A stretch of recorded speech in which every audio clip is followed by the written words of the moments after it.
You woke up today, and for the first 3 seconds, everything was fine. Then it hit you. The memory, the heartbreak, the heavy, suffocating realization that things aren't the same anymore.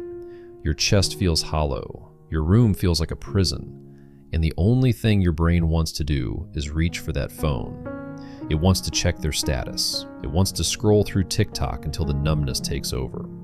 Stop. If you are broken, you are currently in the most dangerous audit of your life. You are standing at a crossroads. One path leads to the digital lobotomy, where you drown your pain in a screen and stay a victim forever.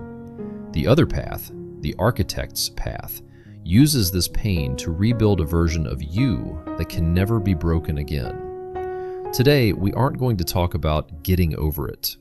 We are going to talk about surviving the next 15 hours without making yourself feel worse. The first battle is won or lost in the first 10 minutes. When you feel like you have nothing left, you must look up. Before you look at a screen, before you speak to a human, you must align yourself with the universe or with God. It doesn't matter what you believe. What matters is that you acknowledge you are not the center of the world. Speak out loud. Ask for the strength to handle just this one day. Not the next month, not the next year, just these 15 hours. Next, you need a battle plan. When you are heartbroken, your brain is a chaotic mess. You cannot trust it. You must give it orders. Write down 5 tiny micro victories. Make the bed. Drink a glass of water.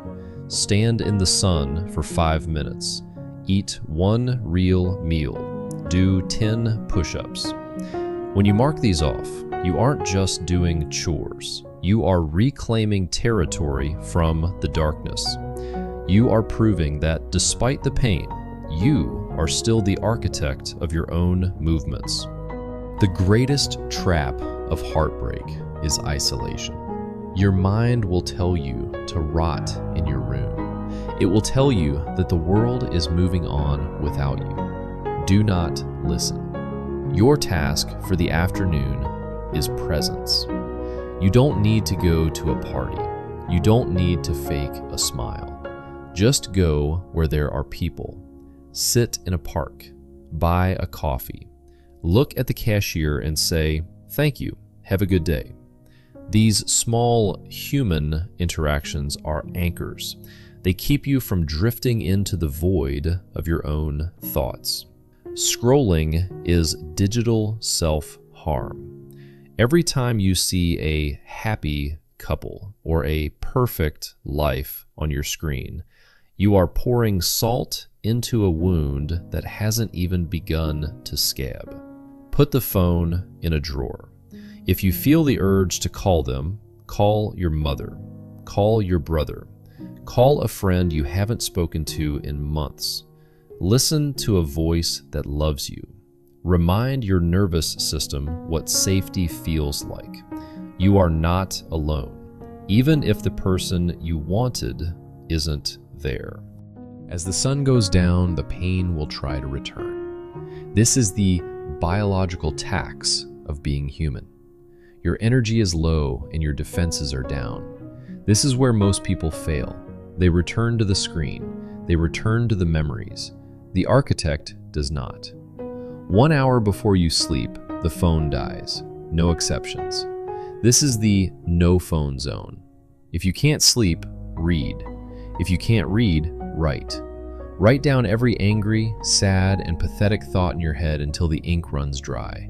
Get it out of your blood and onto the paper. Remember the 70-year trap. You have roughly 4,000 weeks. You just spent one of them in pain. That's okay. But don't let that pain steal the next week. Heartbreak is just energy. It is raw, vibrating power. You can let it burn your house down, or you can use it to heat the forge where you are shaping your future self. You are hurting because you are alive.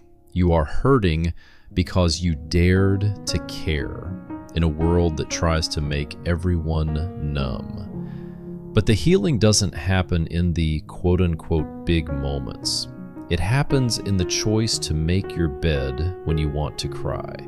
It happens in the choice to call your family when you want to check an Instagram story.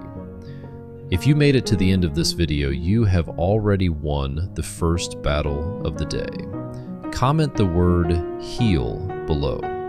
It is your signal to me and to yourself that you are moving forward. One step, one micro victory, one day at a time. The architect is rising. Don't you dare waste this pain.